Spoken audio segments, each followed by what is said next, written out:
Hello, my friend. Today I will tell you another long-forgotten legend.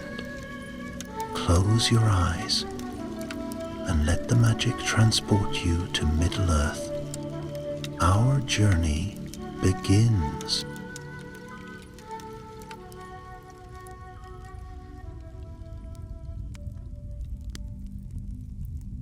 In the twilight stillness of the southern eaves of Mirkwood, where moss-hung trees leaned close and the earth whispered beneath ferns and root, there stood a crooked cottage with smoke curling from its mossy roof.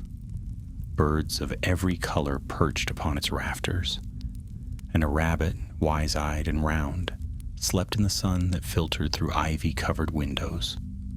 This was Rosgobel, the home of Radagast the Brown, wizard of woods, keeper of small things, and friend to every furred, feathered, or leaf-clad creature that crept beneath the boughs of the world. He was not a wizard like Gandalf, who wandered far and lit fire in men's hearts, nor like Saruman, who scorned the simple and delved deep into lore.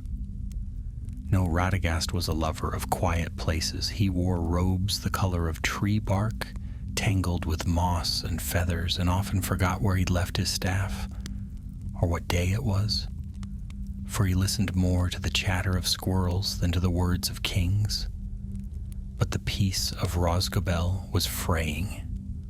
One crisp morning, as dew clung like glass pearls to spider webs, and the sky hung pale above the forest, Radagast stood at his window. Brow furrowed, his birds were gone, not flown for food or weather, gone, vanished mid-flight with no call, no feather left behind. The trees whispered of fire underground. The foxes had stopped laughing. Even the spiders, ever restless in the deeper woods, had drawn back toward Dol Guldur, as if fearing something worse than the remnants of Sauron's shadow. Radagast's hand trembled as he stirred honey into his tea. He was not one for dread, but something unnatural stirred beneath Mirkwood, a current twisting against the deep rhythm of the earth. He could feel it like a worm in the roots, a dissonance in the harmony he had tended for centuries. He set his cup down and stepped outside. The forest, usually alive with rustling bird call and fox chatter, was silent. Not still, for the wind still moved, but silent, as though all things living held their breath. From the underbrush came a soft scuffle. Radagast turned, and there stood a fox, one he knew well.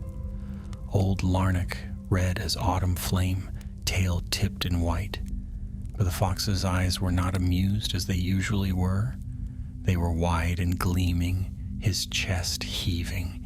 "They're coming," Larnac said in the speech only Radagast and beasts understood. Not orcs, not spiders, not elves. Something older. Wrong. "Who?" whispered Radagast. "Don't know," panted Larnac. "Smells like burned roots. Sounds like the forest screaming in its sleep." That night Radagast summoned the wind. He sent the call through the canopy to every bird, beast, and creeping thing he had once aided. Few answered. Some had vanished.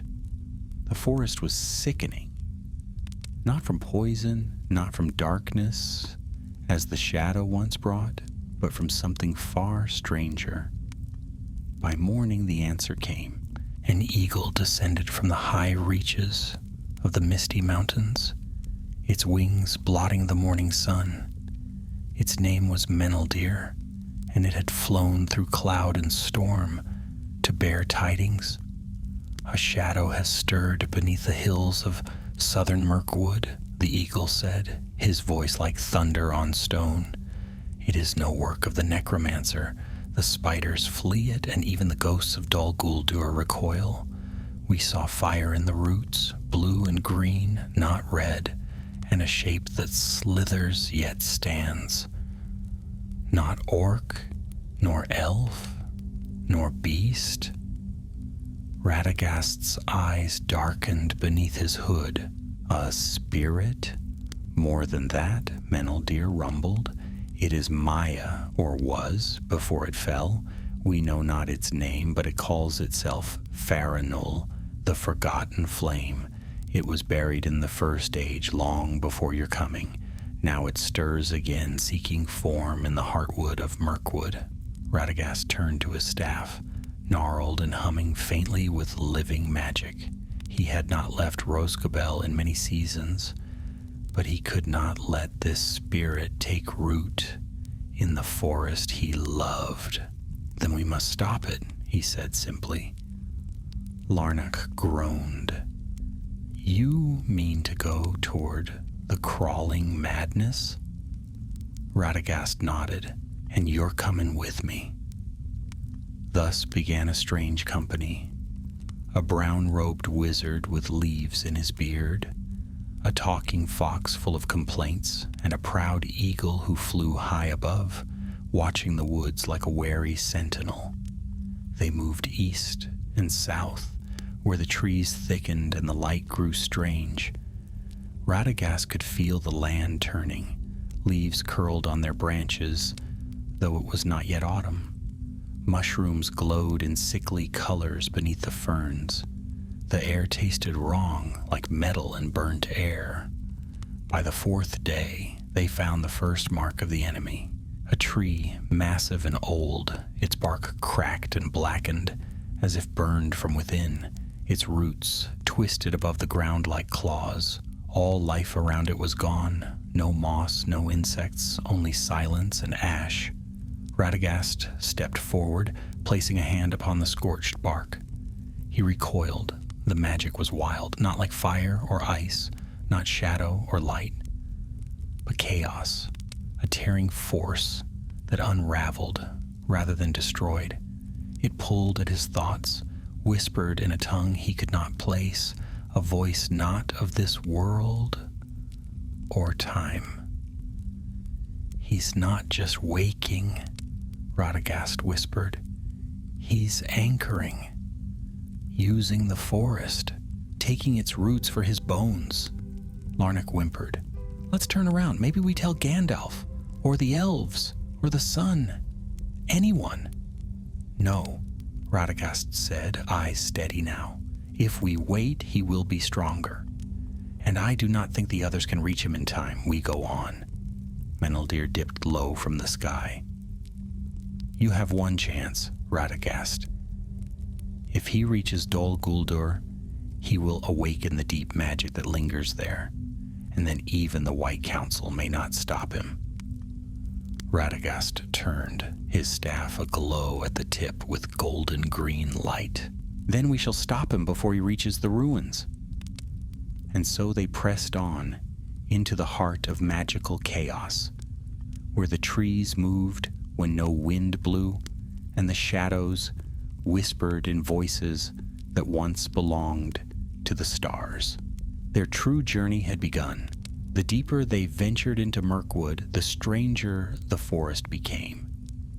Trees leaned inwards as though listening, their bark slick with a dark sap that smelled faintly of smoke and iron. Vines curled where no vines should grow, and mushrooms pulsed faintly beneath the underbrush, lighting the path with eerie colors that shifted between blue, green, and violet. Even Radagast, who had spent centuries among the hidden corners of Middle-earth, had never seen the woods turn quite like this. Birds no longer sang. The rustling of leaves had changed too.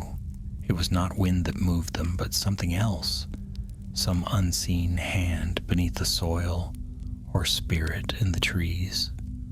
The forest no longer breathed in harmony with the world. It twitched, twisted, and with every step Radagast felt that they were drawing closer, not to a place, but to a wound. Something's wrong with the path, Larnak said, voice low and bristled. We've walked this way before. I remember that twisted tree. Look, with the hollow, in the shape of a hare. Radagast stopped, turning slowly. It was true, he remembered the same tree, its hollow like a mouth, open in silent surprise. Yet they had gone south, not circled back.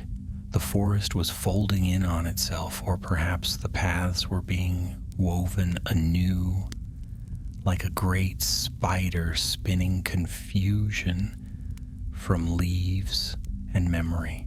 It's illusion, Radagast murmured, but not elven. This is old magic, half dream, half madness. Farinol is shaping the forest to protect himself. The deeper we go, the more it bends to him. Meneldir circled overhead, wings beating with labored rhythm. He cried down to them that the sky was shifting too. The sun hung too long in the east, never rising beyond the trees, and clouds turned in loops above a fixed point in the forest's heart. He's pulling the forest around him like a cloak, the eagle warned, and time itself is beginning to bend.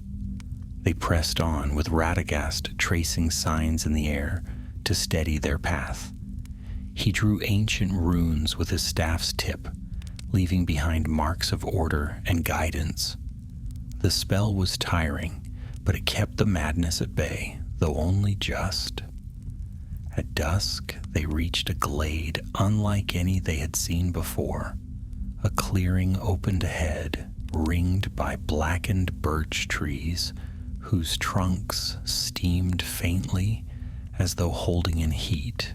In the center stood a stone basin, shallow and cracked, its surface coated in what looked like still water, but the reflections within it rippled opposite to the breeze, and Radagast felt a pull at his thoughts when he gazed too long into its depths.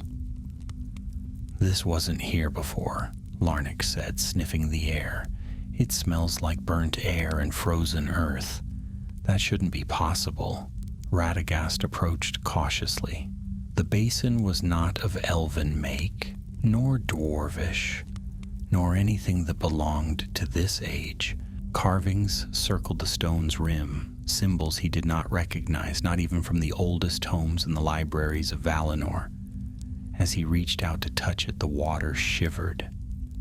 Images flickered across the surface, flashes of war in Beleriand, towering cities of crystal and stone, a fire that burned blue against stars that no longer shone.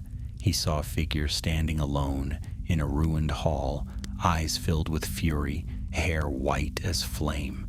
Then the image turned. The figure was watching him. With a gasp, Radagast pulled back. "That was him," he said, breath quickening. "Farinol, he sees us. He knows." No sooner had he spoken than the ground beneath the glade trembled. The birch trees groaned and bent, branches cracking as roots surged upward like serpents. A low hum filled the air, no voice but a tone that vibrated through bone and soil alike. The basin shattered, water hissing into vapor, and something moved beneath the earth. "Run!" Radagast shouted. They scattered just as the ground burst open. Vines like whips lashed outward, pulsing with veins of blue fire. A figure rose halfway from the soil, neither solid nor mist, shaped like a man but clothed in robes of root and ember. Its face was indistinct, shifting with every blink, and from its open mouth came no sound, only pressure, like a mountain groaning beneath the weight of the sea. Radagast thrust his staff forward, casting a warding charm that crackled like lightning and sent the creature stumbling backward into the shattered stone, but it did not fall. It melted into the earth, vanishing as if it had never been, and the vines curled inward, vanishing into the cracks with a hiss. Silence returned to the glade. They regrouped near the edge of the trees. shaken but unharmed. Larnac was wide-eyed and trembling. That wasn't an illusion, that was him. Radagast nodded, breath still ragged.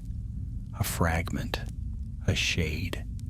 He's not fully formed yet, but his power is growing. He's reaching out with pieces of himself, feeling the land, shaping it. That was a warning. Or an invitation, Meneldir said, his voice grimmer than before. Radagast sat on a mossy stone and closed his eyes, reaching out with his senses. The forest was shifting again, closing behind them. Paths were gone, landmarks erased. Even his guiding runes had crumbled to dust. But ahead, there in the very deepest part of the wood, something called to him. A steady pull, not violent but insistent, like a heartbeat in the roots. "He's drawing us toward the Heartwood," Radagast said quietly. "The place where Mirkwood first grew in the days before men awoke.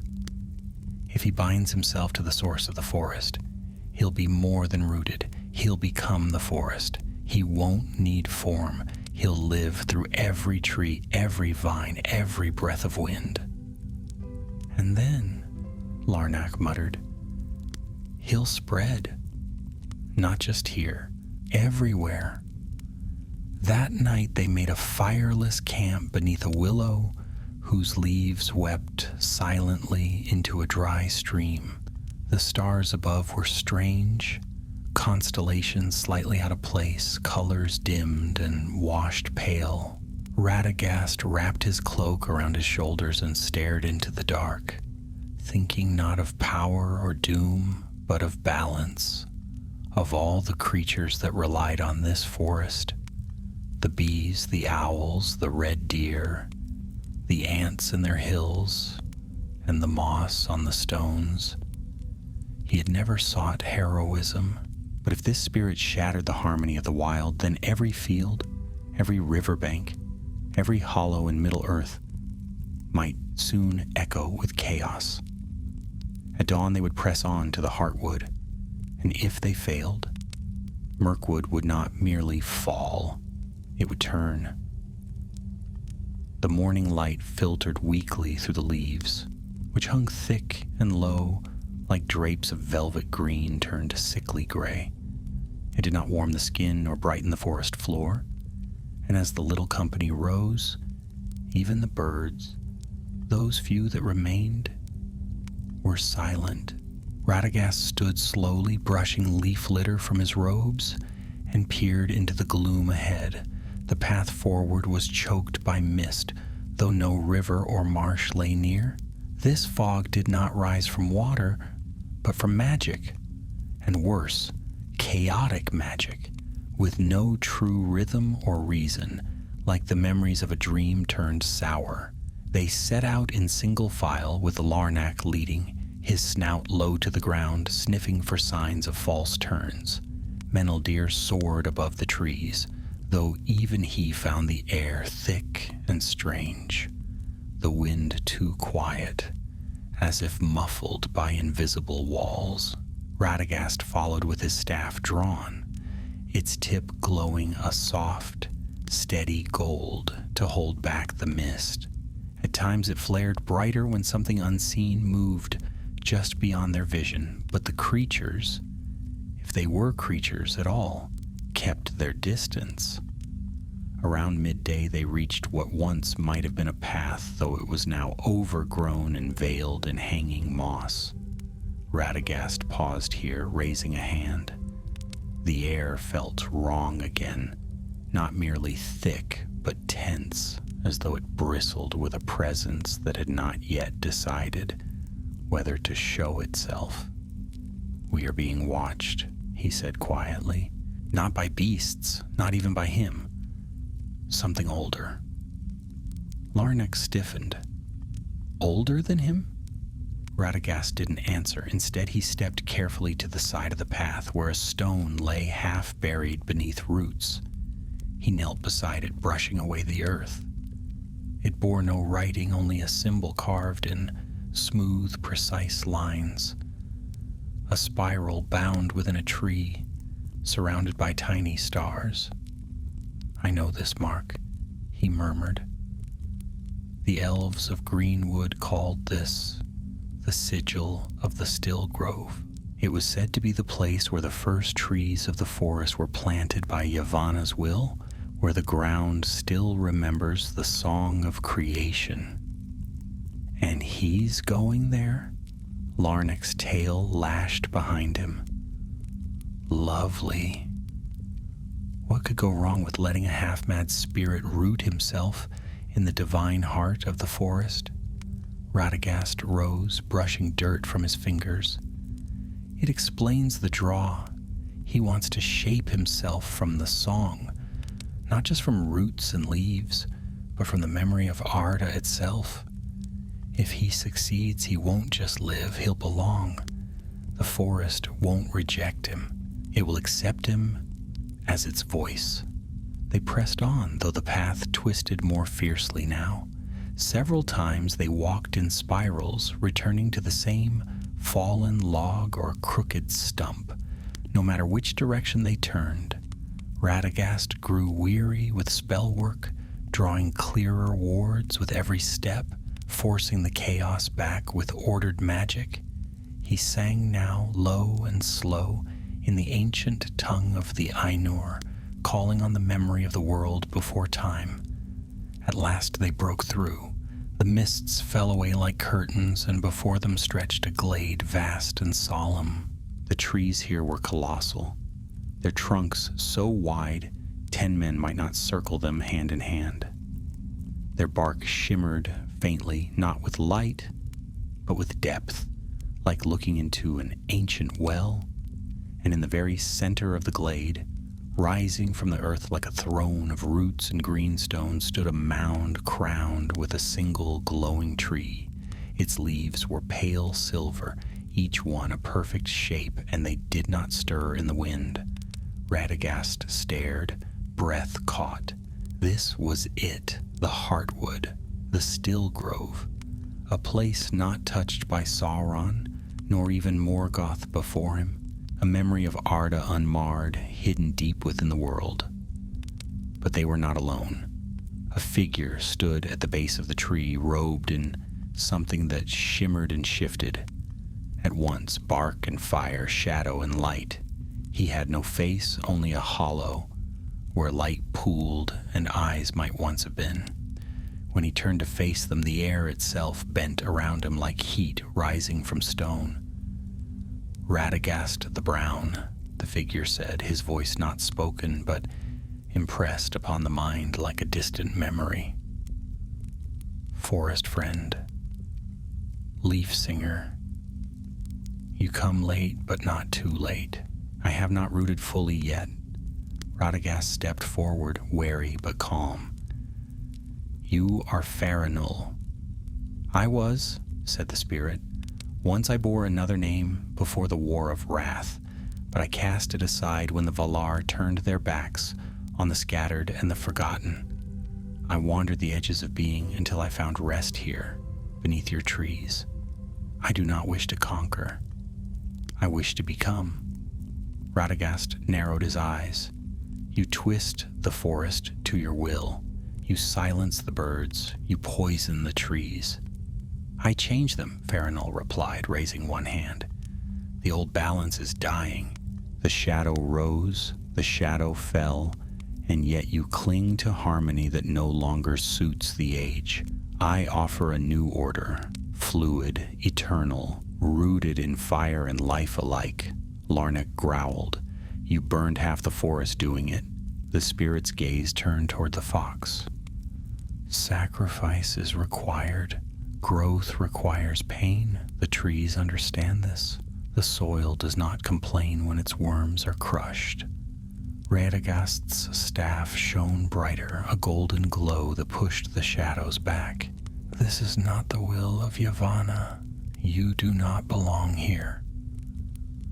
And yet I remain, Farinul said softly, and the forest listens.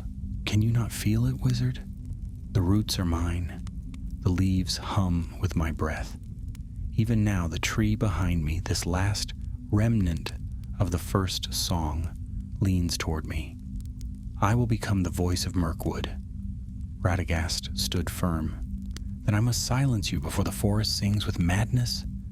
Farinol's form shimmered, and the ground beneath their feet began to tremble.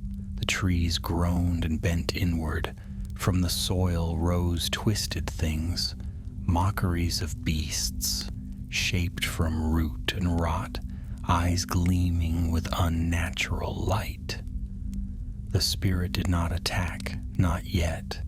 He waited, watching. This is your chance, Radagast. Join me, shape a new order. You were never meant to serve men or elves. You were meant to shepherd the wild. Radagast did not move. Then slowly he lowered his staff, not in surrender, but in challenge. You forget, he said quietly, that I do not stand alone. Meneldir cried from the sky, wings flaring wide as he dove through the canopy like a spear. Larnak lunged from Radagast's side, teeth flashing, and Radagast himself raised both hands now, not to fight, but to call. The forest trembled again, but not with fear. With awakening, something stirred in the earth. Not chaos, not madness, but the true memory of the forest. The very roots of the earth quivered beneath Radagast's boots as he whispered the song. Not a shout nor a battle cry, just a melody, quiet and steady, rising from the soil like breath after long sleep. His voice moved in rhythm with his staff, which he raised now in slow, sweeping arcs. A golden light pulsed from its tip, faint at first, then brighter, chasing the blue-tinged fire of Farinol's presence. Back with every pass, the ground shuddered again, not from the spirit's wrath, but from something far older rising to answer the wizard's call.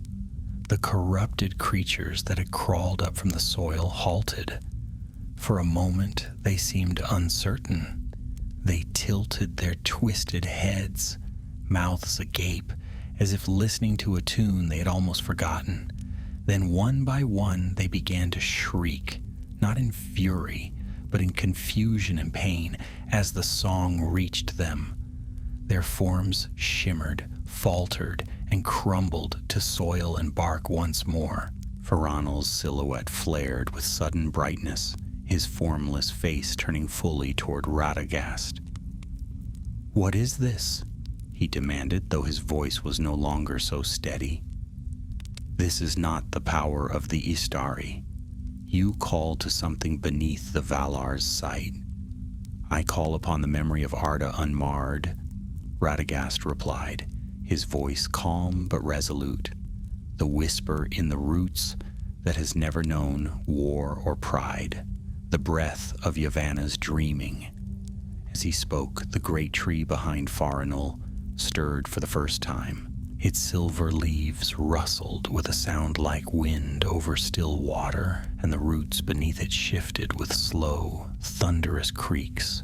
The mound it sat upon began to crack along its edges, and pale green light glowed from within the splits, pulsing like a heartbeat.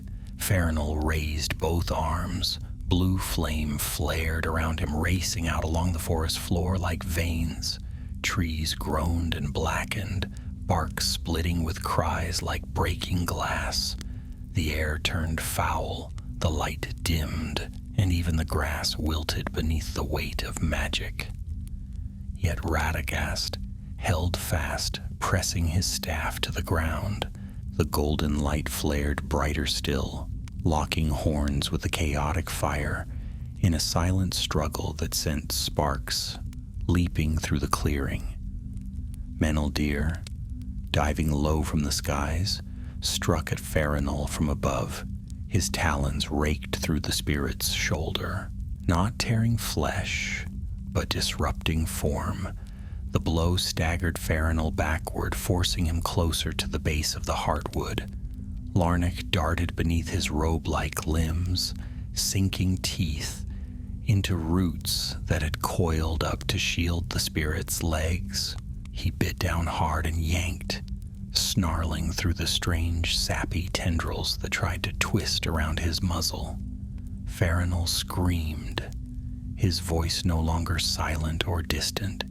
It was high and furious, like steam screaming through a crack in stone.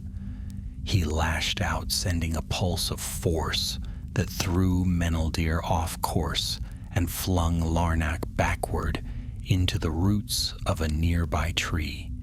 The fox hit the ground with a sharp cry, but staggered up at once, blood trickling from his flank.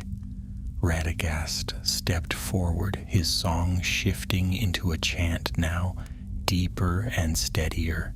He was drawing upon magic he had not touched in centuries. Old words whispered by the Entwives in the valleys of the Anduin. Melodies sung by starlight in the gardens of Lorien. His body trembled with the weight of it. The magic wasn't his, not truly. It came from the world itself, and he was merely a conduit. The heartwood tree leaned. Its trunk groaned like a ship turning in a heavy tide, and a single leaf broke free, silver and slow, spiraling down through the charged air. As it touched the ground, a shock wave rippled outward. The fire retreated, the vines withered, and Farinal, caught mid-stride, staggered as if struck. "No," he growled, his form crackling at the edges. "I will not be undone by the old ways. They failed. The world moved on. You cling to songs and trees, while I offer rebirth." "You offer ruin," Radagast said, stepping between the spirit and the glowing roots. "You take what was never yours and bend it into madness." Farinal raised both hands, summoning fire once more, but the flames flickered, sputtered, and died. The heartwood tree now glowed with a pale radiance, not burning but breathing. Like a great beast stirring after long sleep, Radagast placed his hand upon its bark. He felt the memories flood into him then, not visions but sensations. The sunlight of the first spring, the footfalls of the first elves, the songs of Maiar who had long since faded into myth. And beneath all of it, balance, not power, not dominion, harmony. Radagast whispered one final word into the roots, a word not spoken in the tongues of elves or men, but one that only the trees remembered. The light surged from the heartwood's roots and branches all at once, filling the clearing in a blinding wave. Farinal screamed again, louder, sharper, and more desperate. His form unraveled like threads caught in a gale. Fire spilled upward, not outward, spinning into the sky like ash. "No!" he cried. "I belong! But the cry broke off. The flame was pulled skyward, then scattered, consumed by the light of the heartwood. And just like that, the forest stilled. The mist faded. The light returned. The trees sighed as if in relief, shedding dead leaves that turned to dust before they hit the ground. Radagast fell to one knee, breath shallow, his staff planted firmly in the earth to hold him steady. Larnak limped to his side, tail dragging, and Meneldir descended from above, his feathers ruffled, his wings marked with soot. "He's gone?" the eagle asked, voice cautious. Radagast nodded slowly. "Banished, not destroyed. He was Maya after all, but sent adrift unanchored, without form or forest to bind to." "He'll return," Larnak muttered, licking a wounded paw. "They always do." "Perhaps," Radagast said, looking toward the silver tree. "But not here, not now." The heartwood no longer glowed, though its leaves retained their quiet shimmer. The glade was peaceful again, untouched by corruption, yet it felt changed, not harmed, but awakened, as if something that had long slept beneath the roots had stirred briefly to listen, and now returned to slumber with new purpose. The wizard stood at last, though his limbs ached and his mind was heavy with what he had seen and sung. He turned to his companions, offering a tired but genuine smile. "We should go. The forest will mend itself, and I think the birds will return soon." Larnax snorted. "Only if they're mad, or have feathers thick enough to ignore all this." Radagast chuckled softly and began the slow walk out of the glade. As they passed beneath the limbs of the ancient trees, a breeze stirred for the first time in days, carrying with it the scent of moss and growing things. The song of the forest, though quiet, had begun again, not loud, not triumphant, but steady. And somewhere behind them, in the hollow heart of the heartwood, a single new leaf unfurled. The return journey through Mirkwood was not the same as the path they had taken in, where once the forest had seemed like a breathing thing warped by sickness. It now felt drowsy, as if it had just woken from a long and troubling dream. The trees no longer leaned quite so closely together, and though their branches still cast long, entangled shadows, the oppressive weight of chaos had lifted. A few birds could be heard again, tentative calls like a song trying to remember its melody. Radagast moved with care, his staff lightly tapping the earth at intervals, not to cast spells now, but to listen. He could feel the roots beneath the soil shifting slowly, rearranging, resettling. The forest had been bruised, and healing would take time. Larnax limped beside him, tail flicking irritably as he scowled at every snapped twig and sudden breeze. His flank had been cleaned and bound with a strip of Radagast's own robe, which he grumbled about often but refused to let the wizard remove. Meneldir glided overhead, wings stretched wide, scouting the path ahead and keeping a sharp eye on the forest's movements. They walked for many hours without speaking, the weight of what had passed still heavy in their bones. The silence was not unnatural now. It was simply the hush of a forest beginning to recover, like the quiet in a sick room just after a fever breaks. Radagast glanced often at the trees around him, searching for signs of lasting corruption, but found only weariness. The chaos had been deep, but it had not claimed the forest's heart. That, at least, was a victory. By the second day, they began to notice more signs of returning life.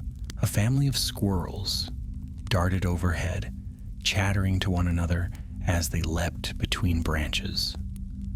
A badger waddled across their path at dusk, gave Radagast a suspicious glance, and disappeared into a thicket.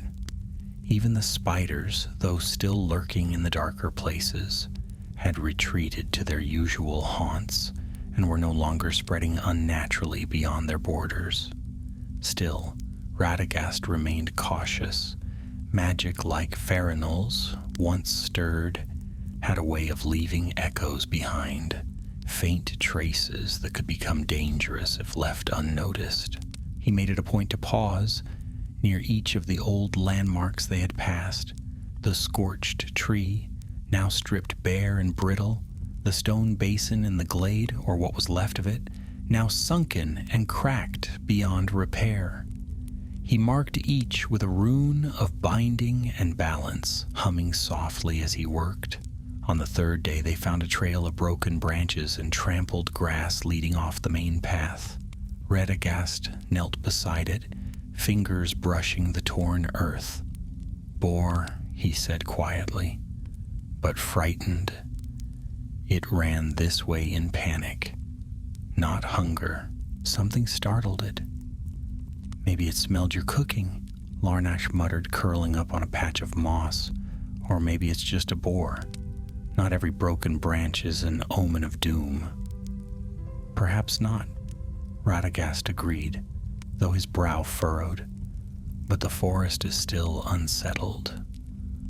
I feel it in the roots, as if something small and sharp is still lodged under the skin. They camped near a shallow stream that night, and Radagast took the first watch. He sat with his back to a tree and listened to the water trickle over stones, his thoughts turning again to Farinol. The spirit's final words lingered in his mind. I will become the voice of Mirkwood. That had been his goal.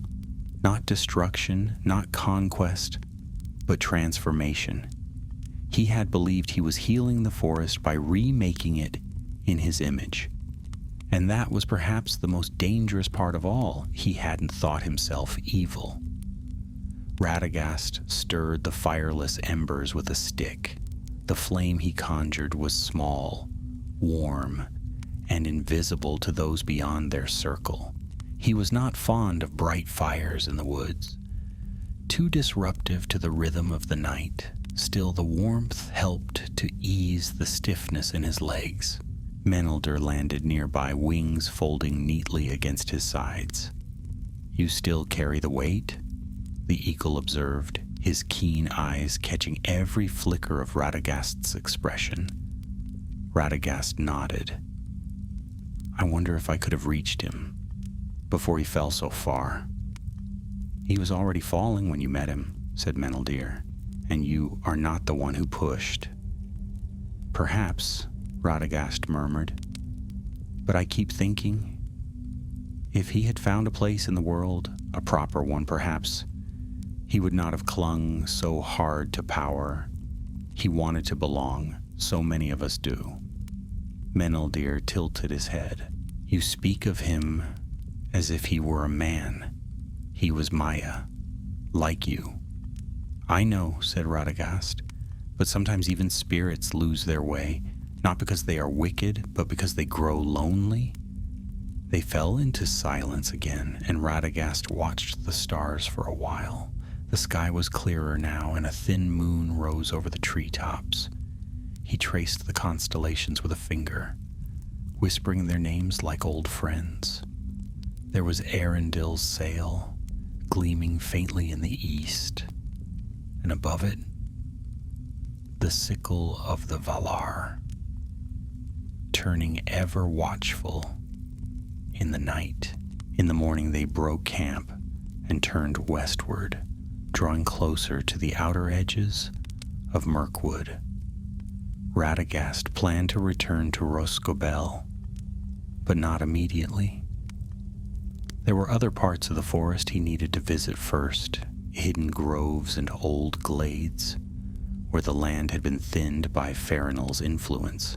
He would walk them all, one by one, and see that the balance was truly restored. On the fifth evening, they reached a narrow ridge that overlooked the Anduin far in the distance. The sun was sinking low, casting gold across the river's winding path. From here, Radagast could see beyond the forest, out toward the plains and hills that rolled toward Rohan and the White Mountains. Larnak huffed beside him. Finally, grass that doesn't whisper when you step on it. I thought I'd never breathe normal air again. Radagast smiled faintly. The forest breathes easier now. So should we. Menelder stretched his wings and took to the sky once more, calling out that the skies were clear and no dark forces gathered near. It was a rare comfort, and Radagast allowed himself to feel a flicker of peace. Yet even as the world seemed to settle, he knew the work was far from over. The magic that Farinol had awakened, the deep, formless chaos, would not vanish so easily. It had tasted the soil, the roots, the old songs. It would wait, quiet and patient, for another chance. Radagast looked once more toward the west, toward the smoke rising gently from the direction of Rhosgobel. Home was waiting. The forest would need him still, and he would answer always, not as a warrior, not as a leader, but as a keeper of balance, a voice for the forgotten, the small, and the wild. He turned from the ridge, his staff in hand, and began the long walk back through the whispering trees. By the time they reached the outer edges of Mirkwood, the leaves were beginning to turn. Not with sickness this time, nor with magic, but with the slow breath of the seasons shifting. Gold crept into the canopy above, a quiet promise of autumn. The sun filtered more clearly through the thinning branches, and the air, though still laced with the musk of damp earth and old bark, no longer pressed upon them like a wet cloak. Even Larnac, though still prone to muttered complaints, walked with a bit more ease in his step. Radagast paused often now, not out of fatigue, though the journey had wearied him, but to listen. He would press his fingers to the bark of a tree, or crouch beside a patch of mushrooms to study their growth.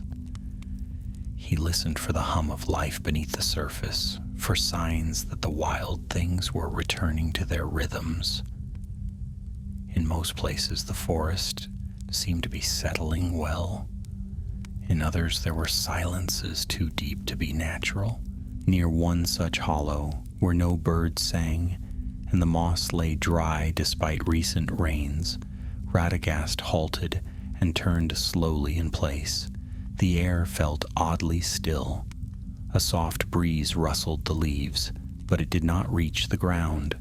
Larnac sniffed at the edge of the path, then growled low in his throat. "This place doesn't like being looked at," the fox muttered. "Something was here." Radagast knelt, brushing back the leaves. Beneath them the earth was scorched, thin cracks running like veins through the soil, black and glassy at the edges. The roots below were dead, hollowed out as if drained. Whatever magic had passed this way had left a wound. "It's a scar," he said quietly, frowning. "One of Farinel's anchor points. He must have passed through here before he found the heartwood." "Can you fix it?" Larnac asked, nose twitching with unease. "I can try," Radagast murmured. He stood and took his staff in both hands. The tip glowed again, that steady gold light that pulsed in tune with his heartbeat. He whispered a charm under his breath, one he had learned long ago from a wandering ent in the southern reaches of Fangorn, an old song of renewal, slow and patient. The light sank into the ground, dimming as it was absorbed. The trees around them shifted slightly, the branches lifting a little higher, and the scent of sap returned to the air. When Radagast opened his eyes again, the scorched cracks had closed. "Better," he said, though his shoulders slumped with the effort. "You're wearing yourself out," said Larnac, not unkindly. "You're not made of bark and sunlight, you know." Radagast smiled faintly. "No, but someone must tend the places others forget." By late afternoon they had left, the last of the corrupted groves behind. The land softened, the trees spread wider, and the light became brighter and warmer. Here, the forest no longer needed his care, and the weight on Radagast's shoulders lessened a little. When the path split, with one track leading south toward the mountains and the other west toward Roscobel, they stopped to rest beneath a tall beech tree. Meneldir landed nearby, folding his wings and settling his feathers with the careful pride of his kind. "I will not go with you to Roscobel," the eagle said after a moment. "There are other winds I must follow. Word of what passed here must reach the north, and the Ares must be warned. Farinel's defeat is not the end. There may be others who remember the name." Radagast nodded. "Fly well, friend. And if you pass near the Misty Mountains, speak with Gandalf if you find him. Tell him the trees are singing again." Meneldir bowed his great head, then rose with a beat of wings that sent leaves swirling from the ground. In moments he was gone, a dark shape against the sunlit sky. Larnac watched him go, then flopped onto his side with a sigh. And there he goes, off to tell everyone what a mess we cleaned up. You'd think he did all the work. He helped, Radagast said gently, settling down beside the fox. So did you. Said Larnac, curling his tail over his nose. I'll believe that when I'm offered a seat at the next council. They rested there until the shadows grew long and then turned west. The path was familiar now, lined with old stones that had sunk into the ground and trees that leaned in friendly familiarity rather than menace. The underbrush thickened slightly, and Radagast smiled to see signs of his garden even before Roscobel itself came into view. Patches of wildflowers in unexpected colors, a line of toadstools shaped like stars, a bird's nest tucked safely into the crook of a low branch. And then at last they arrived. Roscobel stood as it always had, though the garden had grown unruly in his absence. Vines twisted over the roof, and the front gate leaned on one hinge. The smell of herbs and earth drifted faintly through the air. A squirrel darted along the railing, froze when it saw him, and then squeaked excitedly before disappearing through a hole in the wall. Radagast stepped through the gate with a soft breath of relief. Home. Inside, nothing had moved. His chair still sat by the window. A stack of unread letters on the table beside it, jars of dried leaves lined the shelves, and a kettle sat cold on the hearth. He set his staff in the corner and lit a small fire, not with magic this time, but with flint and care. The warmth filled the room slowly, bringing it back to life. Larnac leapt onto the cushions near the fire with a satisfied grunt and was asleep in moments. Radagast moved through the cottage, opening windows, brushing dust from forgotten corners, humming as he went. He was tired, yes, and the deep kind of weary that no nap could chase away. But he was whole, and the forest, though wounded, would live. As night fell and the stars appeared once more, he stood in the doorway of Roscobel and looked out across the treetops. Somewhere beyond the hills and woods, darkness still lingered. Other powers stirred, and not all of them would be so easy to drive away. But that was not tonight's concern. Tonight the trees were quiet. The animals had returned, and the moon rose clean and silver above a land no longer lost in shadow. Radagast the Brown turned, shut the door, and let the forest keep its peace. The next morning dawned pale and blue, with wisps of mist curling like quiet dreams along the grass outside Radagast's cottage. Roscobel was stirring back to life. Birds, long silent, had begun to return in small flocks. Sparrows and finches and one bold jay that perched on the windowsill and stared inside as though expecting news. Bees buzzed lazily through the overgrown garden, already setting to work among the tangled blooms. The forest, after all its wounds, was remembering what it meant to grow. Radagast sat cross-legged in the middle of his herb room, sorting through bundles of dried leaves and faded blossoms that hung from the rafters. He was humming softly to himself. An old tune from the days of Nienna, slow and sorrowful, but somehow comforting. It had been a long time since he'd properly taken care of this place. There were jars to clean, tinctures to replace, and several mossy bottles whose contents had gone completely unrecognizable in his absence. He sniffed one particularly foul-smelling vial and recoiled, muttering something about pickled fernwort never being a good idea in humid weather. Outside, Larnac was sunning himself on a flat stone near the mushroom patch. his injured flank healing well, though he was making full use of the attention it brought. Several birds had perched nearby, watching him curiously, but he only flicked an ear and went on dozing, confident that he deserved the rest. The fox had fought beside a wizard after all.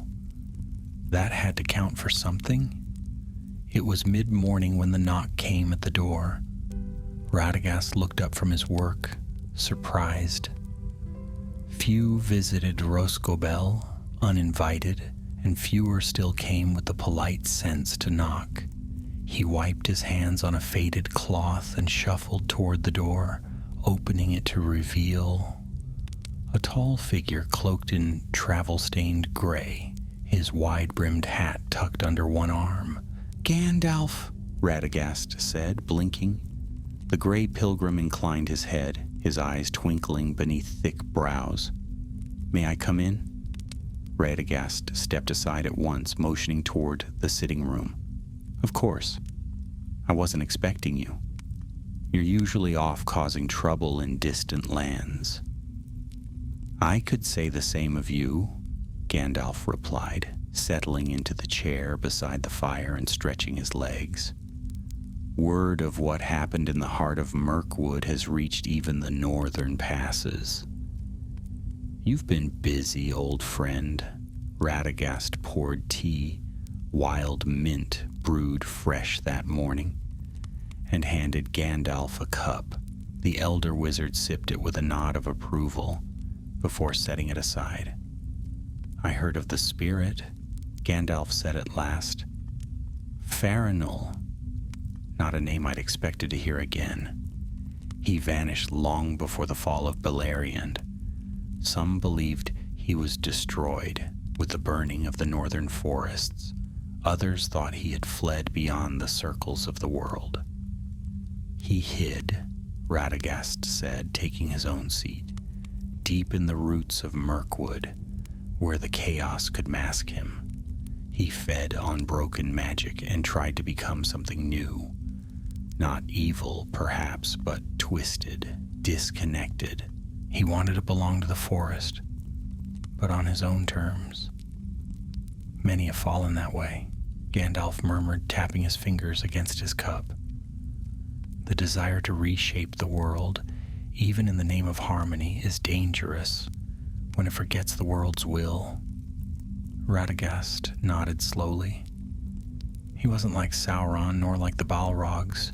He didn't want thrones or dominion. He wanted to become part of something that would never forget him. There was a silence then, not heavy, but thoughtful. Gandalf stared into the hearth, where only a small fire flickered, casting long shadows on the walls. After a time, he spoke again, more softly. "You did well, Radagast.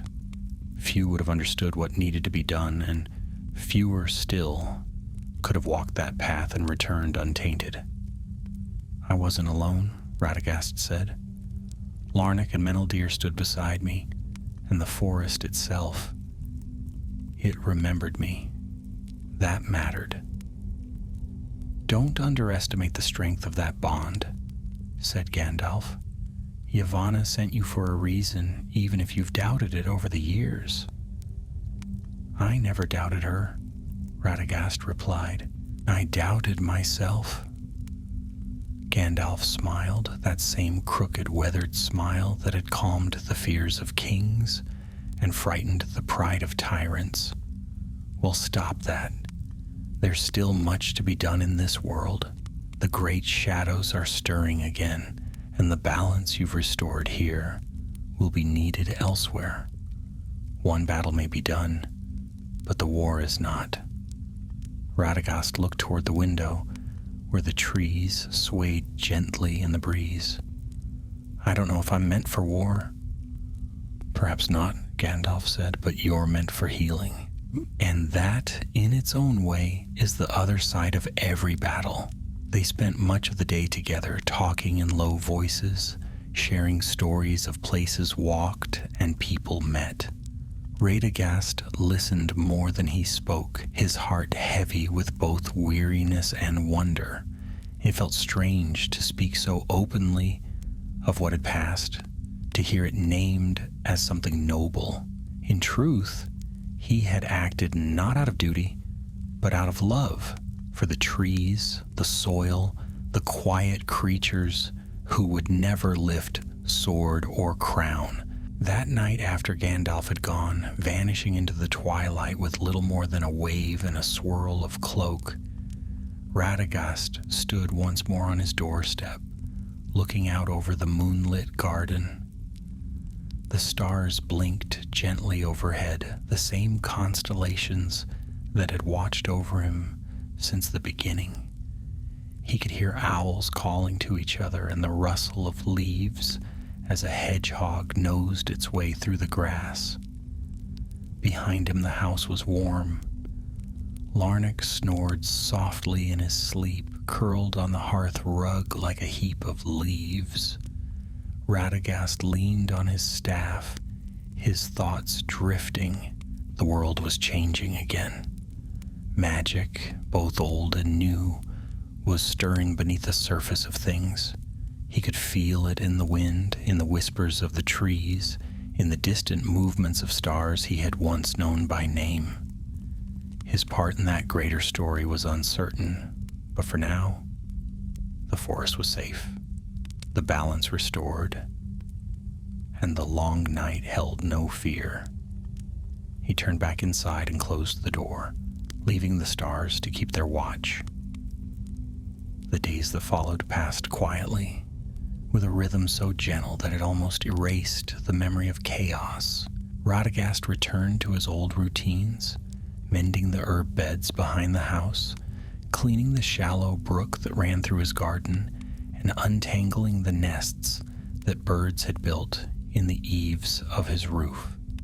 Nature, as always, was quick to forgive when given the chance, and it seemed the forest was eager to settle into its old, harmonious ways. The squirrels had reclaimed their branches, the bees had returned to their hives, and even the more aloof creatures of the underbrush had begun to stir with cautious curiosity. But Radagast, despite the serenity surrounding him, felt a certain restlessness in his bones. The stillness of the garden, so cherished before, now felt almost too still. It wasn't unease, not quite, but a subtle, persistent tug at the edge of his awareness, as if something just beyond the edge of the woods were waiting for him to notice it. He tried to dismiss it, telling himself it was the lingering strain of battle, the echo of magic still dissipating from the forest's roots. Yet the feeling remained.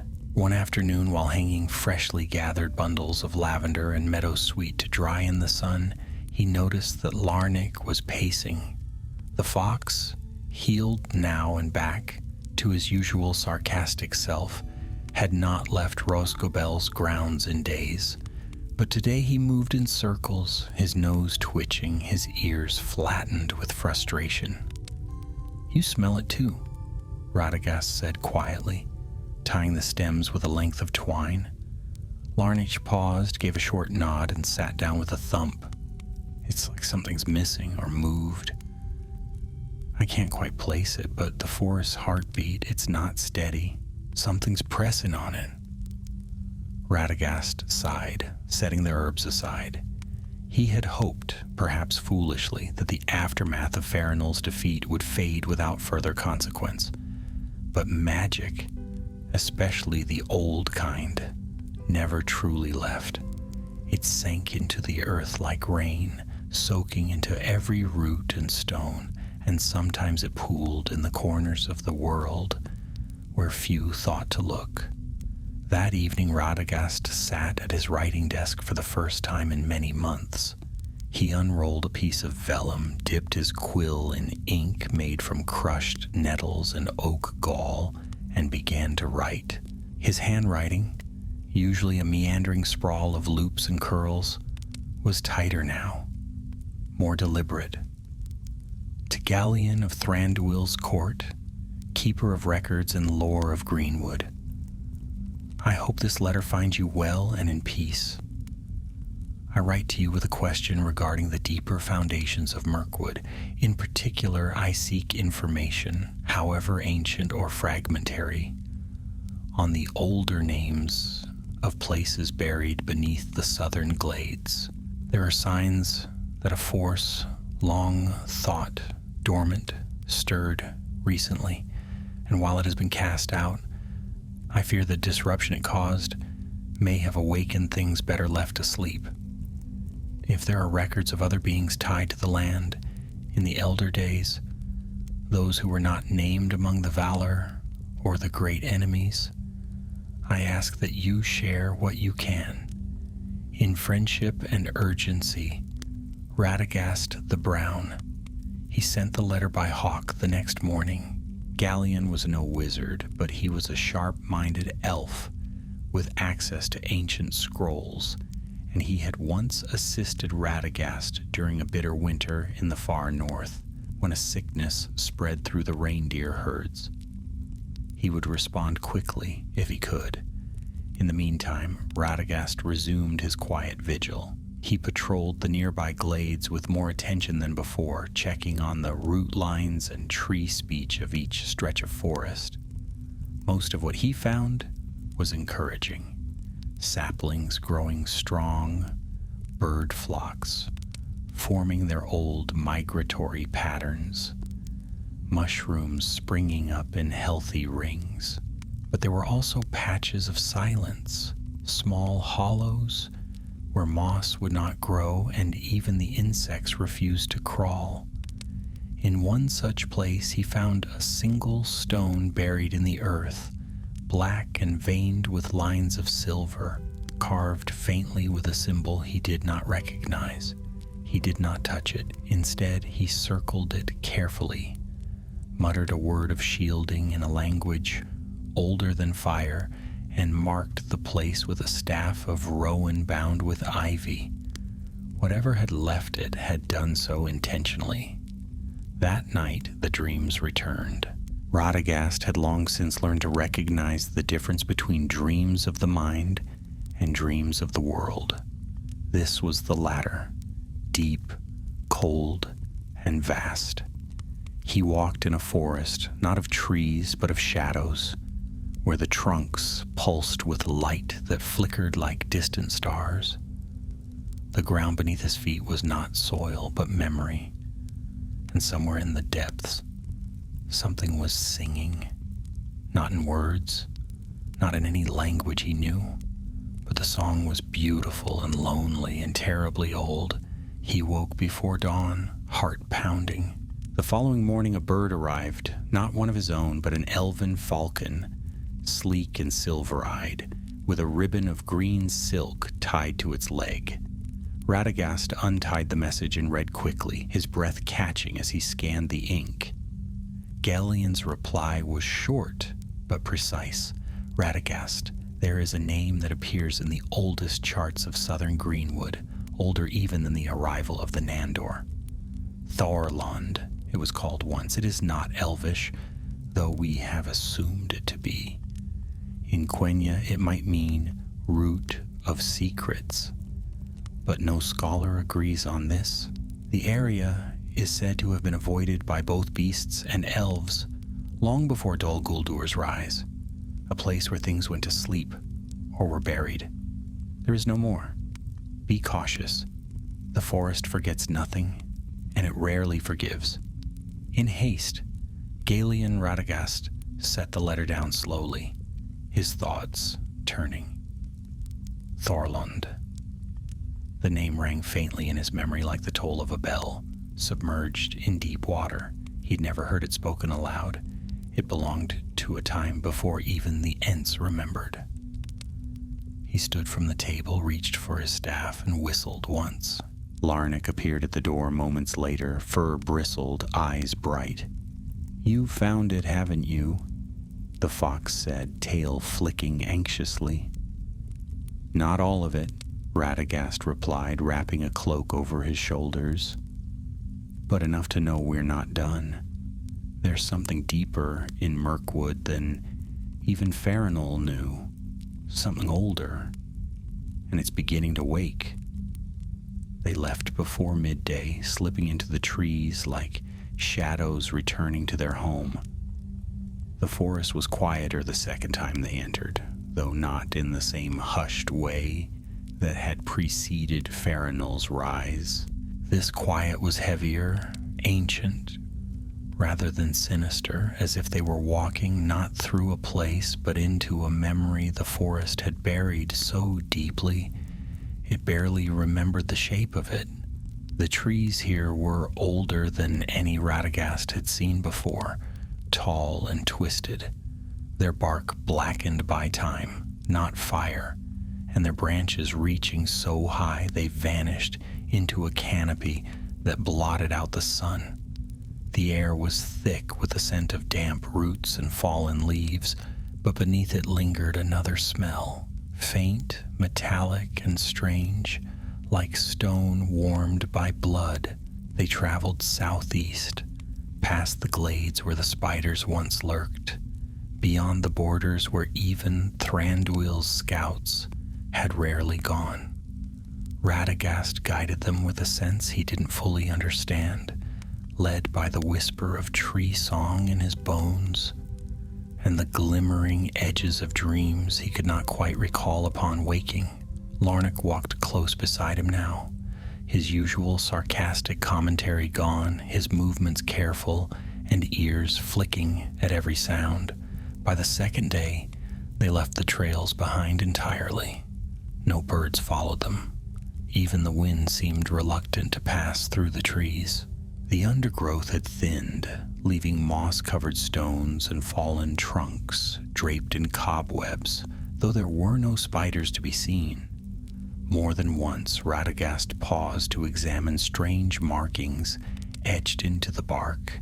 Not letters, but symbols, spirals within circles, triangles overlapping stars, a crescent moon set against a downward-pointing root. None were familiar to him. "This isn't just old," he said softly, kneeling beside a fallen pillar half swallowed by ivy. "This is forgotten, as though even the land tried to forget." "Then why are we remembering it?" Larnak muttered, his nose twitching as he sniffed at the cracks in the stone. "Because if something's been buried this deep for this long, there's usually a reason. And it's usually not one that ends in a cheerful song and a cup of elderberry wine." Radagast ran his fingers over the surface of the stone. Beneath the moss, the pillar had once been carved with patterns, tree-like at first glance, but upon closer inspection, the roots didn't end. They spiraled inward, coiling around something unseen. The longer he stared, the more it felt like the carving was drawing his thoughts down with it into dark and narrow places. He stood abruptly and turned away. "We're close." By dusk, they reached a hollow nestled between 3 hills, each one rising like a sleeping beast draped in green. The trees here grew in perfect circles, their trunks evenly spaced, their branches arched above like the ribs of a cathedral. At the center of the hollow lay a flat stone, circular and unbroken, its surface smooth as water and the color of ash. Around it, the grass had stopped growing, and the earth looked pale, almost drained. Radagast stepped into the ring of trees, feeling a pressure in the air as he crossed the boundary, like walking into a room where someone had just spoken a terrible truth and gone silent. The stone was cold beneath his fingers, colder than the air. He knelt beside it and placed his palm flat against the surface. He was immediately elsewhere. The world around him vanished, replaced by shadow and wind. Not darkness exactly, but the deep gray of memory long buried. The trees here were taller, their branches slick with frost, though the ground was warm beneath his feet. and in the distance far beyond the curve of the hills, something vast was rising, slowly, endlessly, a shape not meant to be seen with mortal eyes. It pulsed with a color Radagast could not name, and its edges were blurred like a dream that was already forgetting itself. He could feel it stirring through the earth, not alive in any sense he understood, but aware. A voice, neither loud nor quiet, echoed through the trees. "You broke the seal." "I didn't mean to," Radagast said aloud, unsure if the words would carry. "You carried the echo." "That is enough. One dream calls to another. One root awakens the rest." The vision fractured. Radagast stumbled backward, gasping as he fell to the moss, with his heart pounding and the forest spinning around him. Larnick was at his side at once, growling, fur bristled. "You went still," the fox snapped. "You didn't blink for a full minute. I thought you turned into bark." "There's something beneath this place," Radagast said, sitting up slowly. "Not a spirit, not like Farinol, something much older. I think it was never alive, not in the way we understand it. But it's been here since before the forest had a name." "Then why come?" Larnick's voice was sharper than usual, more afraid than he wanted to sound. "You defeated the mad fire spirit, banished his chaos, cleaned the mess he left behind. Why dig deeper?" "Because I didn't break the seal," Radagast murmured. "He did. Farinol, when he tried to root himself into the forest's core, he cracked something that had been dormant. And now it's waking slowly. I felt it dreaming. It doesn't hate. It doesn't plan. It just is, and that's more dangerous than malice. It doesn't understand our world, but it's beginning to notice it." Larnick fell silent. The forest around them remained motionless. That night, Radagast did not sleep. He sat with his back to the stone ring, watching the trees and listening for any change in the rhythm of the forest. Dreams tugged at the edge of his thoughts, but he pushed them away. For the first time in many years, he was afraid, not of losing a battle, but of awakening something whose nature defied understanding.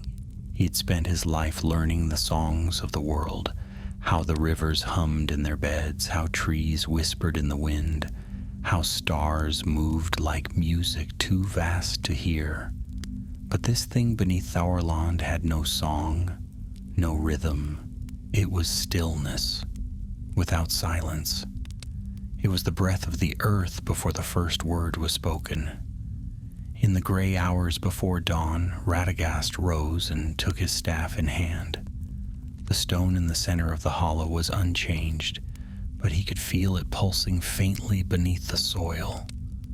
A rhythm not of heartbeats or magic, but of thought, a presence just beginning to stir. He raised his staff and touched it gently to the earth, whispering a spell of binding, not to trap or banish, but to mark, a ward, a boundary, a signal to the land itself that this place must not be disturbed again. Golden light spread in thin veins through the moss, circling the stone and vanishing into the ground.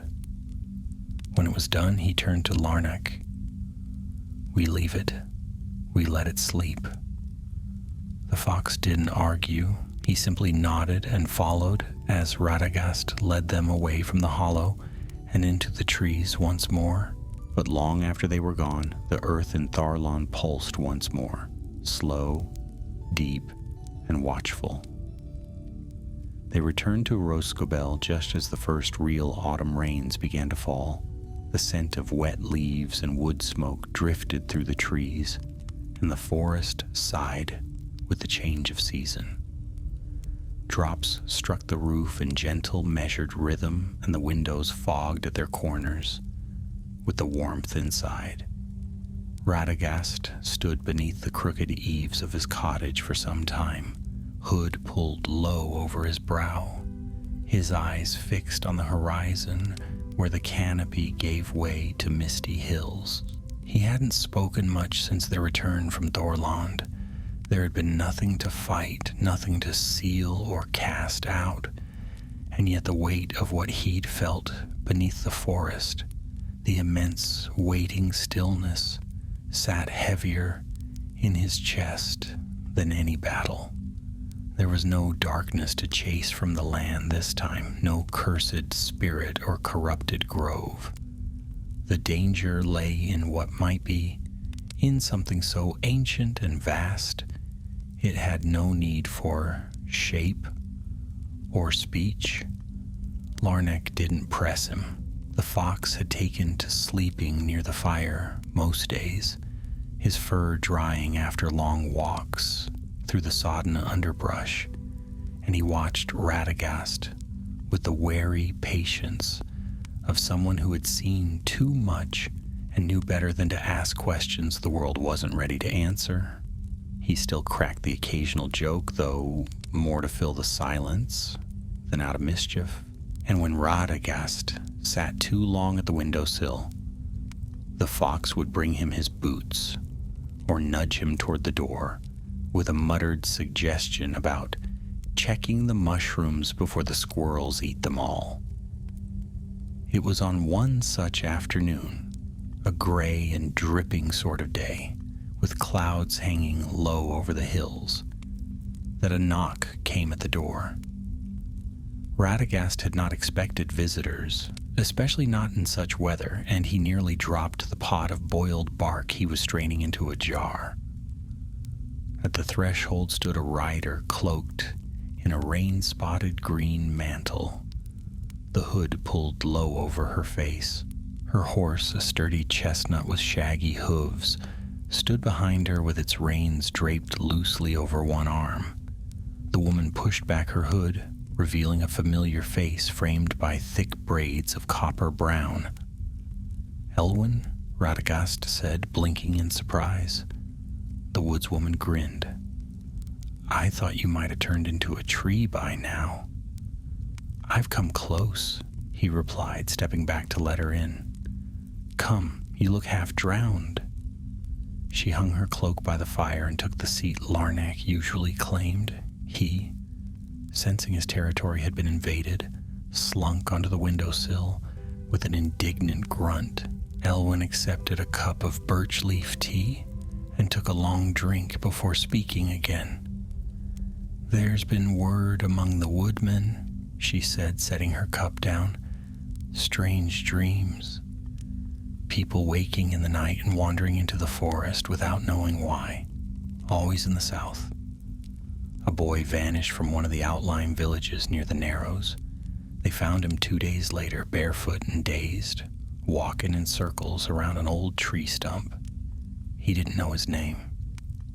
Radagast closed his eyes briefly. "Thorland." Elwyn frowned. "You've been there?" "I have," he said, "and I placed a binding there to keep it sealed. But something is stirring beneath it.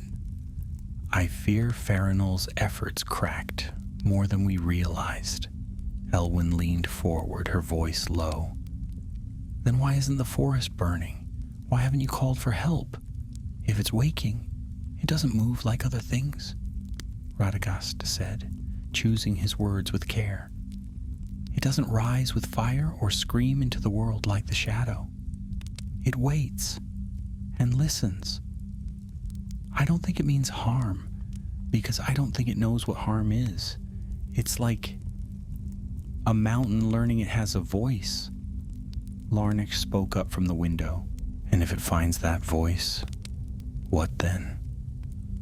What kind of world do we live in, where the hills talk in their sleep and trees go missing in the night?" "I don't know," Radagast admitted, "but we must be careful. The danger isn't in waking it, it's in teaching it to understand the world wrongly." Elwyn folded her arms. then we guide it, shape what it hears. If we let it learn from fear, it will become fear. But if we teach it balance, harmony, then perhaps it will remain sleeping. Radagast finished, a faint smile playing at the corners of his mouth. Or it may grow into something that walks with us, not over us. She nodded once. There's a grove near the edge of the Narrows, where the dreams are strongest. The trees there hum even when the wind doesn't blow. Come with me, I'll show you. Radagast packed little, a pouch of seeds, a flask of rainwater, and a sprig of rowan bark wrapped in linen. He left a few things on the table in case they were needed later: a map, a short letter to Gandalf, and an acorn carved with runes only the forest could read. He whispered a few words to the birds in the rafters, and they chirped softly in reply, already understanding. The journey south took 3 days, through sodden woods and winding game trails. They passed no other travelers, and even the wildlife kept its distance. On the second night they camped beneath a stone outcrop overlooking a shallow marsh, and Radagast woke to find the water perfectly still, though the trees overhead swayed in the wind. Something unseen was watching, not with eyes but with attention. At the edge of the Narrows they found the grove. It was not marked on any map, nor did it carry the weight of power as the Heartwood had, but it was alive, not in the way of birds and roots, but in the way a listening mind is alive. The trees grew in spirals, each one bent slightly inward, as if leaning to hear a whisper at the grove's center, and in that center stood a single tree, dead yet unfallen, its bark turned silver with age, its hollow heart pulsing with a light that flickered like distant lightning behind cloud. Radagast approached it slowly. He did not speak, not at first. Instead, he laid a hand upon the bark and closed his eyes. There. The days that followed passed without incident, but not without meaning. Radagast remained in the grove for several more nights, setting up a modest camp on the edge of the tree ring, close enough to feel the pulse of the land beneath, yet far enough not to intrude. Elwyn stayed with him, keeping careful watch from the shadows and tracking subtle changes in the grove's rhythm. Though neither of them spoke often, their silence was companionable, and both understood that something delicate had been set in motion, something that required patience more than power. Each morning, Radagast would walk among the spiraled trees, touching bark, listening for changes. The humming beneath the earth remained low and steady now, no longer spiking at odd hours or stirring the winds. The dead silver tree at the center stood as still as ever, yet it no longer felt lifeless. Beneath the ancient wood, something listened. He could feel it like a breath just below hearing, slow, deep, and aware. Elwyn gathered signs as he worked. Deer that came quietly to drink at the edges of the grove, owls that watched them without fear, a blackbird that landed on Radagast's shoulder one evening without being called. She recorded each event in a small leather-bound journal, her entries neat and precise, the kind made by someone who valued truth over imagination. Radagast respected that. She would remember everything in the days to come, when others would need proof of what they could not see. On the fourth day, they were joined by an unexpected visitor. It was midday and the air was warm, with the scent of fallen leaves and last blooms. Radagast sat beneath a leaning birch, coaxing a moth from its cocoon, when a rustle at the edge of the grove caught his attention. Larnak, who had returned from a scouting run, stiffened and gave a short, warning growl. Elwyn rose with an arrow nocked, but did not draw the string. Moments later, a figure stepped into the clearing. He was tall and lean, dressed in the gray-green of Thranduil's outer scouts, with a bow across his back and knives at either hip. His hair was silver, not from age but from lineage, and his face was smooth, sharp, and serious. Elwyn relaxed when she saw him. "Thalanir," she called, "you're far from the border." "I bring word from the king," the elf replied, bowing his head politely toward Radagast. "He has read Galleon's report and sends his regard and his concern." Radagast stood, brushing moss from his robes. "The forest does not yet require armies." "No," Thalanir said, his voice even, "but it does require understanding. What you found here is not within our records, and the king would not see us ignorant of its growth." Radagast nodded slowly. "Then come. Feel it for yourself." He led the elf to the heart of the grove, past the spiraling trees, and into the ring around the silver tree. As they approached, the hum beneath the ground shifted, not in alarm, but as if recognizing a new presence. Thalanir paused at the edge of the clearing, eyes narrowing. He dropped to one knee and placed a gloved hand on the soil. For a long time, he was still. When he rose, there was a tightness in his jaw. "It listens." "Yes," Radagast said, "and more than that, it learns. Slowly, as a mountain learns erosion. But it remembers. I believe it always has." The elf turned to face him. "What is it truly?" "I don't know," Radagast admitted. "It is not a Maya, nor anything shaped by the Valor. I think it is part of the world itself, not a creature, not a will, a seed, perhaps, buried too deep for the sun to touch. Until now." Thalanir said nothing for a while. Then, to Radagast's surprise, he knelt once more, this time bowing his head to the ground, not in worship, but in acknowledgement. A gesture of respect from one who knew the power of the unseen. When he rose again, the tension in his shoulders had eased.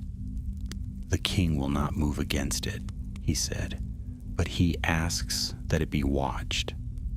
"That is all I ask," Radagast replied. "Let it grow in peace. If it becomes dangerous, I will be the first to speak." Thalanir nodded once, then turned and left the grove as silently as he had arrived. The days grew colder. Frost began to collect along the edges of the ferns, and the breath of morning rose like smoke from the earth. Radagast remained until the first snowfall dusted the silver tree. It did not melt, nor did it sink into the bark. It remained bright against the dead wood, as though the tree had accepted the offering. At last he packed his satchel and turned toward home. Elwyn walked with him as far as the border glade, where the forest grew thin and the sun broke through in golden beams. She looked younger there, or perhaps just lighter, free of the weight she carried in deeper woods. As they paused for farewell, she held out her journal. "Take it," she said. "Someone needs to carry the record." Radagast accepted the book, tucking it carefully into his cloak. "I'll guard it well."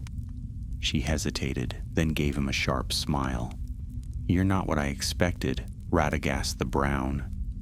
He smiled in return, brushing a strand of leaf from his sleeve. "No one ever is." With that, she turned and vanished into the trees. He walked the last leagues alone. Rosgabel welcomed him with the smell of damp moss and honeyed pine. Birds darted overhead, and the foxes had returned to the hedgerows. Larnak raced ahead and claimed the warmest corner by the fire without waiting for an invitation. Radagast did not mind. That evening he sat once more at his writing desk, Elwyn's journal open before him. By firelight he turned its pages slowly, reading her careful notes, sketches of the grove, the strange arrangement of trees, the pale roots glimmering in shadowed soil. She'd written more than he expected, and her final entry brought a smile to his lips. The forest knows his name. It always has. He's not its master nor its protector. He's simply part of it, leaf, bark, and bone. If the forest is waking, perhaps it is because he too is ready to be heard. Radagast closed the book and sat in silence as the fire crackled low. Outside, snow fell gently through the trees, and deep beneath the roots of the world, something stirred, slowly, softly, with wonder. Winter laid its quiet hand over Rosgobel. The garden, once humming with bees and birds, now lay slumbering beneath a blanket of snow. Icicles clung to the mossy edges of the roof like silver teeth, and the stream behind the cottage had frozen into a clear ribbon, its slow song muted beneath a crust of ice. The forest around Radagast's home was peaceful in the way only winter could bring, still and waiting, the world caught in breathless pause before the turning of the year. Radagast rose early each morning to walk the grounds, his cloak heavy with frost, and his boots crunching softly over the whitened paths. He checked on the burrows beneath the hedgerows, where dormice curled in nests of dry leaves, and tapped gently on the trunks of hollow trees to wake the owls for a moment's quiet conversation. Though most creatures had tucked themselves away until spring, a few lingered near his home, drawn by the warmth and the unspoken promise of safety that lingered in the air. Larnick, of course, remained as ever, fur thicker now, his mood just as prickly, and his appetite doubled with the cold. The days passed in quiet rhythm. Radagast split wood, prepared teas from his dwindling stores, and wrote by candlelight in the evenings. Elwyn's journal remained near at all times, its pages often revisited. He'd begun adding his own notes in the margins, observations not just of the grove, but of his dreams, the changes in the forest, and the faint songs he sometimes heard in the trees after sunset. They were not always the same as before. New melodies stirred now, uncertain and searching, as though the land itself were learning to speak anew. One morning he awoke to find that the frost had grown in strange patterns across his window panes, not the usual ferns or feathers, but circles and spirals, curving lines that intersected like roots or constellations. He stared at them for a long time, the tea in his hand cooling as he traced the designs with one finger. They faded before noon, melting away with the rising sun, but the impression lingered. The presence beneath Thorlond was still listening. Later that week, a raven arrived from the north. The bird bore no message tied to its leg, but Radagast knew it had come from Gandalf. The way it watched him from the rafters, the slow bob of its head and the glint of sharp intelligence in its eye spoke of more than mere instinct. He offered it seeds and a strip of dried apple, which it accepted before letting out a soft, croaking caw. "The gray pilgrim knows," Radagast said aloud, though the raven did not reply. "He always does." That evening, as snow began to fall again, Radagast lit a small fire in the hearth and drew out a fresh sheet of parchment. He wrote slowly, his quill scratching carefully across the page, each word chosen with care. "To Mithrandir, bearer of many names, the southern heart of Greenwood stirs with new breath. Not shadow this time, nor corruption, but something older still. The grove at Thorlon listens, truly listens. I believe we have begun a new kind of conversation with the world, one not ruled by will or dominion, but by memory and wonder. Farinol's fire is gone, but his actions lit a candle in the dark. It has not become a blaze, but neither has it been snuffed out. What grows now is uncertain, and yet I am not afraid. The forest remembers the light even after the long night. I will remain here as long as I am needed. If this awakening becomes more than I can tend, I will call. Until then, I will listen, and I will teach it as best I can the names of the stars. In quiet hope, Radagast the Brown. He sent the letter with the raven before dawn. It flew high and fast, vanishing into the north just as the first light of morning touched the edge of the sky. By midwinter the snow had deepened, burying the lower paths and blanketing the canopy in silence. Radagast took to walking further afield again, this time moving carefully through the deeper woods. He revisited the glades that had once held chaos, now calm and resting.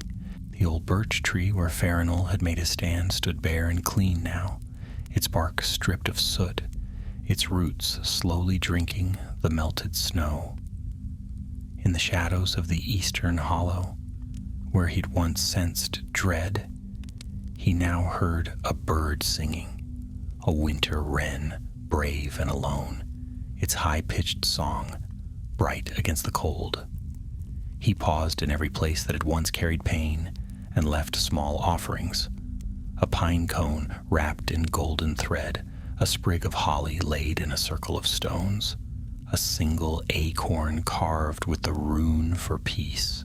He did not expect the land to understand the gestures, but he hoped it might feel them. The way one feels the warmth of a hand in the dark, even without words. On the last day of the year, Radagast stood once more at the edge of the Heartwood Grove. Snow lay thick upon the ground, muffling every footstep, and the silver tree at the grove's center glittered beneath the pale light of stars. He stepped within the ring of trees and placed both hands upon the trunk. Nothing stirred, nothing changed, and yet he smiled.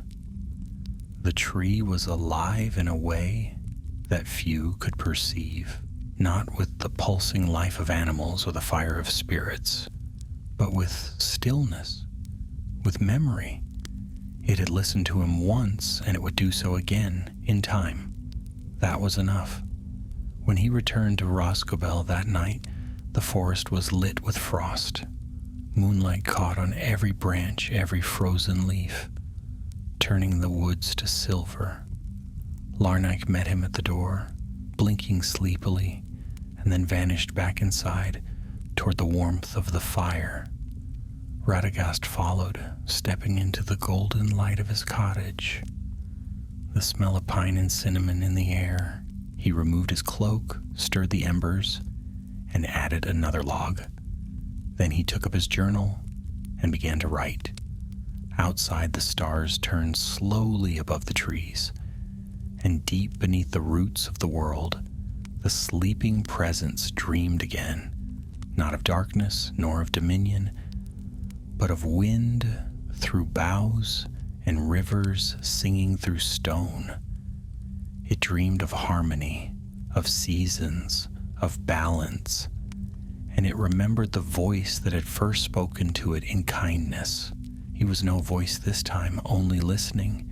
It was as if the land beneath them had become aware of them, not with curiosity or hunger, but with the vast, wordless interest of something that had never needed to think in terms of self or other, and was trying, very slowly, to understand what those words might mean. Radagast whispered then, not in the tongues of men or elves, but in the soft, rustling tones of tree speech, the language of wind through boughs and sap through roots. He spoke of balance, of seasons turning, of fire that brings renewal and rain that heals. He spoke not to bind or control, but to share, to let the slumbering will beneath the world know that it was not alone. The light pulsed once, then faded. The grove fell still, and Radagast knew they had been heard